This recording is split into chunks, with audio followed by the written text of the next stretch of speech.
So they say necessity is the mother of invention, right? Well, this week I get invited to this launch party for a sneaker show that Uproxx is producing, hosted by Caddy Customs and Just Blaze. will.i.am is gonna be there. It's hosted at his event center, and they invited me to come to this sneaker show launch in LA, and it sounds great, right? There's only one problem. It's the launch party for a sneaker show, and I don't own any sneakers. I mean, if you look around here, every sneaker I own here is cut in half. And I mean, that's fine. I like sneakers for their technology and what they can do for my patients, and that's what gets me really excited about them. But when you get invited to go watch a show about sneakers, you can't show up in the only pair that you still have, which is a pair of blood-stained PG6s. So the only other pair I have laying around here is a pair of Jordan 1 mids, and they're in pretty good condition, but at least from what I'm told, people get flack for wearing mids at these kind of things.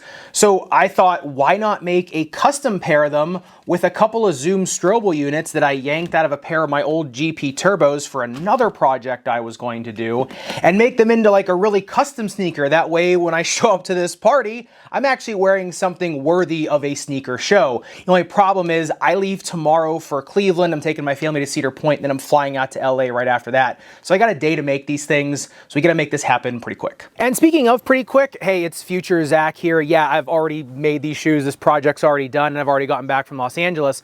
But I just noticed that when I was making these, you know, in the benefit of hindsight, I saw a lot of errors that I was making on these shoes, kind of a lot of beginner noob mistakes. And I think, at least I fall into the trap where I watch these YouTube videos, people like John Manalo, Seth Fowler, 3D printing shoes, Reshoevnator doing all these custom shoes and restorations, and they make it look pretty easy. And I thought to myself, well, I am a foot doctor, I do surgery on human bodies, it should be pretty similar. It's not. And so I did want to kind of give just my perspective, all the errors I make, and kind of point out all the errors that I've made and what I've learned from this, in case you are wanting to get into the area of customization of shoes, or just want to give some of this stuff a try and just kind of see what the reality is of it, trying to make shoes as a beginner and kind of learning on the fly and not having any formal training on it. So I will be commenting on my own video throughout this to kind of give my future perspective and the errors and kind of things I would do differently. So back to a few weeks ago. All right, so the first thing I have to do after getting the laces and the insole out is to cut all the stitching out. Remember, there's an inside stitch and then a primary stitch on the outside. So there's two threads I got to get out of there,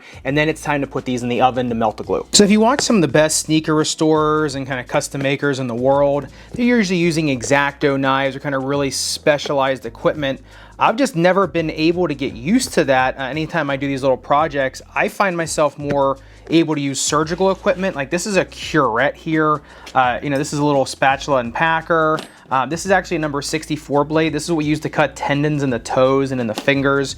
So these instruments actually are kind of well suited to this kind of work, really small, intricate work, trying to get these little stitches here out of the shoe. And so it's kind of just whatever is in your hands that you like the best. I just find that my fingers, my hands just respond better to these instruments versus some of the other ones actually made for this. So now we're gonna put these in the oven around 220 degrees for a few minutes and get these shoes heated up, get that glue melting, get a little acetone in there. That way we can get these off and start preparing to try to get these Zoom Air units in. And this is another one of those areas, boiling water versus acetone. The people I've seen have always used acetone and heat, and so that's kind of what I've done. I have seen boiling water done in the past.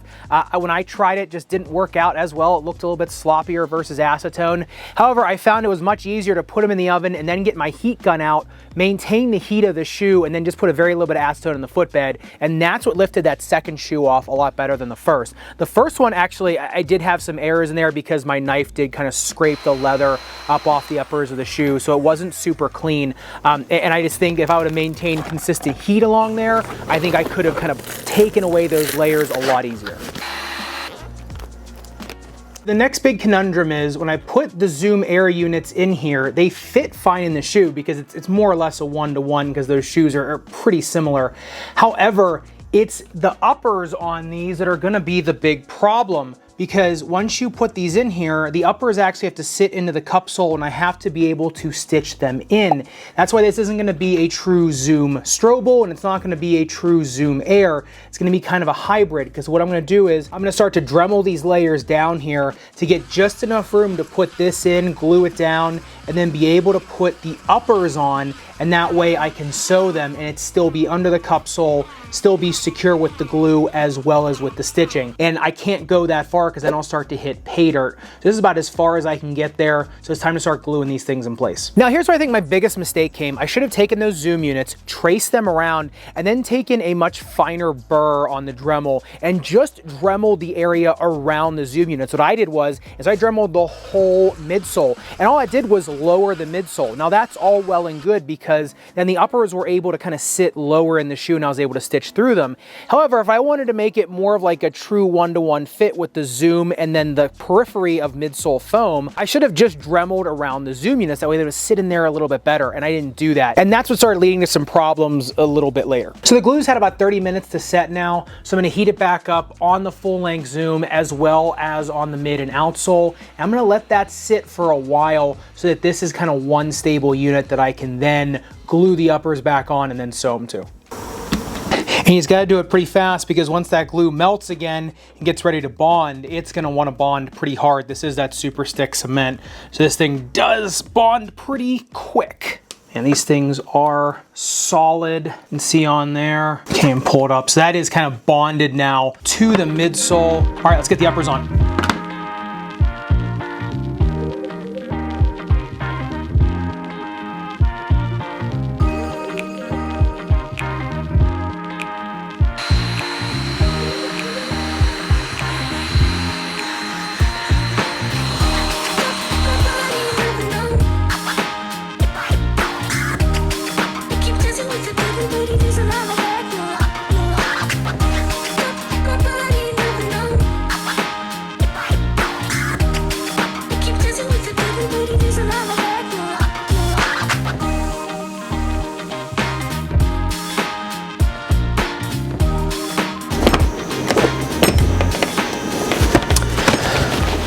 Now we wait. Now, if you know anything about stitching the Jordan 1s, you'll know you need a primary and secondary stitch, and it gets really deep inside the forefoot of the shoe. So you're only stitching with 2 fingers and trying to loop in there. So it gets really difficult.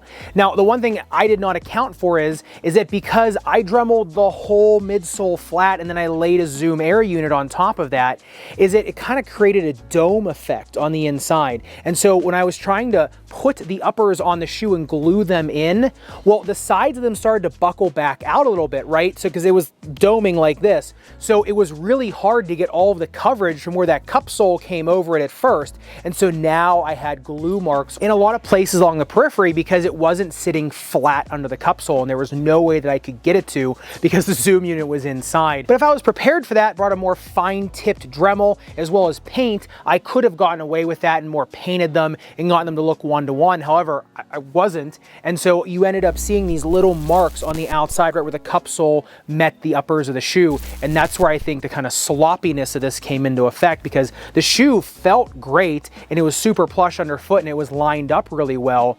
It was just those little marks on the outside that if you weren't in a dark building, then you probably would see. Now here's the thing, I did wear these shoes for travel. I wore them all around LA. I did wear them to that party because I didn't make them, so I was gonna wear them. I figured it was gonna be a dark building.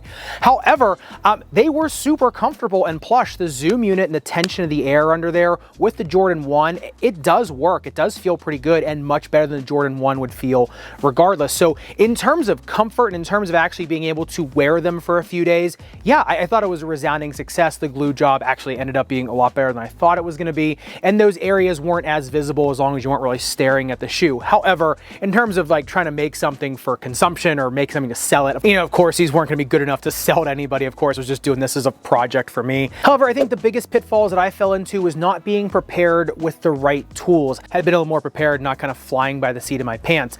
The party was a lot of fun. I did get to preview the show on Uprocks. It is called Fresh Pair. I will leave a link in the description below. I didn't want to like take pictures of people all over the place. I didn't want to be that weird guy, but it was a really fun time. So a huge thanks to Uprocks for inviting me out there and let me debut my very, very homemade Air Zoom Jordan 1s. So like I said, it was a fun project and was something that fun to see if I could do. So I definitely think in the future, I'm going to try a little more of these projects now that I have learned a lot. And I feel like, you know, I think with more preparedness, I probably can make a better product. But I really hope you did learn something from this and just kind of to see the realities of it, someone trying to learn this on the fly and kind of learn this being more self-taught. So if you want to see some of my other customization videos where I am learning a ton about shoe customization, make sure you click into this playlist up above and subscribe down below. Respect your rubber and foam and error-filled shoe customization videos. I'll see you in the next one.